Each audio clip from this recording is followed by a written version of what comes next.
I've always thought that the last class was always the worst.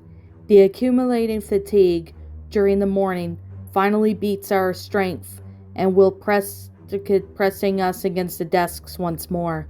Today was one of those devoid of meaning days of life, perhaps because of the large gap they left by the vanishing self-deception cannot be occupied by the passing daily routines and the lies I kept telling myself. The teachers then loudly present an interesting monologue about the Catanian logic. I've always thought that the writers and philosophers were such curiously strange beings. Everyone else seems shocked at that simplicity of the monotonous cycle of life, and avoid despair, they spend their time creating thousands of reasonable possibilities, parallel words, complex into the intersect connections too, difficult for a conceptual understanding. Not to mention they try to live multiple realities at the same time, and they find themselves trapped in the whole range of metaphysically ridiculous humanity. As it kept tripling on what they'll never be, one of who's not recognizable at its limits, inevitably doomed to crash into them, and is drowned. Snorting classrooms seem to confirm what I think. I stare out the window, and suddenly I capture a function of long-forgotten memories, without the meaning of direction. I started floating on, and finally drowning into my own subconsciousness. The wind blows softly, bending the weeds growing next to the building and sky what seemed to be covered in ashes. Rain will surely fall. Suddenly I'm starting to feel sick. My head is spinning. As my vision starts to blur, the shapes around me start to fade into fuzzy spots before my eyes. A sharp discomfort in my stomach begins. My bowels constrict. I hate the last class. With great effort I raise my right hand, while supporting to the desk with my left hand, thus preventing me from falling flat on the floor, as everyone else turned their expressionless faces towards the new stimulus before them. The professor makes an indescribable movement with his arm without interrupting his speech, which I interpret as granted permission to leave the classroom. Assuming that's my ticket out, I quickly rush towards the door. As pain grows bigger, and I close the door behind me, and I head for the bathroom at a brisk pace. I can feel it. Something is bubbling, changing inside of me. The skin at my right hand begins to peel. Quickly I unbutton my skirt sleeve, and to my surprise, I find out that my whole right forearm is skinned.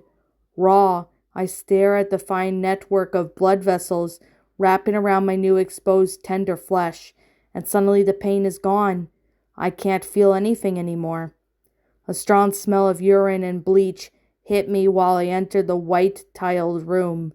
Before reaching the nearest toilet, my shattered body finally succumbs. It begins to convulse and shiver uncontrollably, while a flow of thick black liquid begins flushing down my nose. I fell down to my knees, pouring some of that disgusting black liquid from my mouth. Suddenly, a blow cracks open now my exposed skull as I try to realize what I'm lying on the floor, surrounded by a pool of my own dark fluids. I attempt staggering back into class. A new shivers rush through my whole body as a mass of intestines rip my flesh, tearing my shirt, breaking outside of me. Vainly I tried to keep them in a place with my left arm. I don't know what's worse, not knowing what's going on, or the feeling of completely nothing. All my skin begins to tear apart from my flesh, and then with the blink of an eye, like an old parchment paper, my flesh starts slipping off of my bones at every turn. My lower jaw is left behind in the pool of my own damn black fluid, and my right eye was hanging from the optic nerve, so I quickly teared it off, allowing me to keep the visual stability.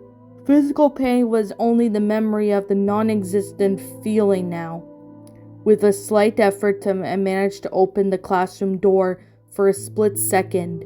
Only my working eye perceives at the faces of my fellow classmates.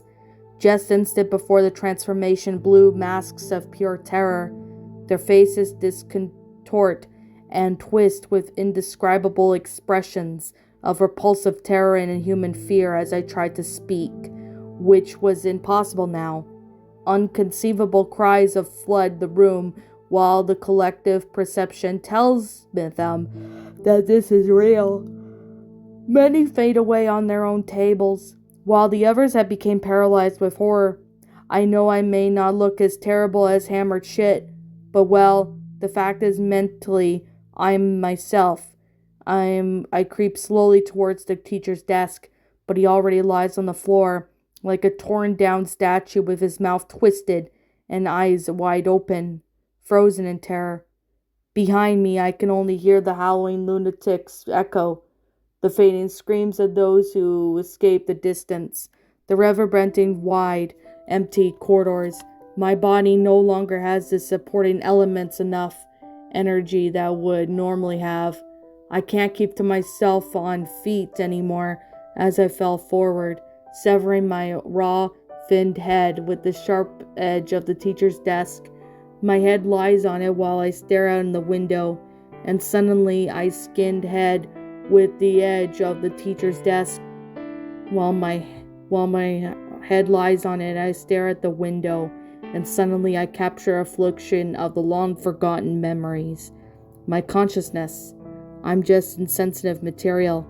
I see the mountains surrounding the horizon, a flock flying away in the distance.